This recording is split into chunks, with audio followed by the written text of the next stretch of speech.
ગેલા સોમનાથ ખાતે શિક્ષકોને સોંપાયેલી જવાબદારીના મામલે શિક્ષણ રાજ્યમંત્રી પ્રફુલ પાનસેરિયાએ પ્રતિક્રિયા આપી છે। શિક્ષકોને આવી જવાબદારી સોંપવી યોગ્ય નથી। પરિપત્ર તાત્કાલિક રદ કરવાની સૂચના આપી છે। ભવિષ્યમાં શિક્ષકોને કોઈપણ જવાબદારી સોંપતા પૂર્વ શિક્ષણ વિભાગના અગ્ર સચિવની મંજૂરી લેવાની રહેશે। મહત્વનું છે કે રાજકોટ જિલ્લાના ગેલા સોમનાથ મંદિર ખાતે શ્રાવણ માસ દરમિયાન દર્શનાર્થે આવતા મહત્વપૂર્ણ મહાનુભાવોના ભોજન સંચાલન માટે જસદણના પ્રાંત અધિકારીએ શાળાના આચાર્યો અને શિક્ષકોને ફરજ સોંપી હતી। આ પરિપત્ર ધ્યાને આવતા શિક્ષણ રાજ્યમંત્રી પ્રફુલ પાનસેરિયાએ તાત્કાલિક ધોરણે આ પરિપત્ર રદ કરવાનો આદેશ આપ્યો છે।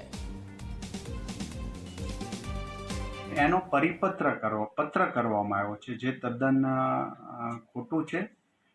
શિક્ષકોને સ્વેચ્છાએ જવું હોય તો છૂટ છે, એમાં કોઈ એની ધાર્મિક આસ્થા સાથે અમે પણ સંમત છીએ। પરંતુ હર ટાઈમ બાબતોમાં ગમે પરિપત્ર કરીને ગમે શિક્ષકોને જવાબદારી સોંપે એ ઉચિત નથી। એ માટે અમારા સચિવ શ્રી મુકેશ કુમારને મેં જાણ કરી છે ને આ પરિપત્ર કેન્સલ થવો જોઈએ।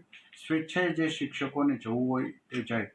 તો આ બાબતની આવનારા સમયમાં અમે ચોક્કસ એક ફ્રેમિંગ બનાવીશું કે અમારા સચિવ સાથે સંકલનમાં રહીને પછી જ આ નિર્ણય લઈ શકે। આડેધડ નિર્ણય લઈને શિક્ષણ ઉપર એની અસર થાય એવું ન થવું જોઈએ।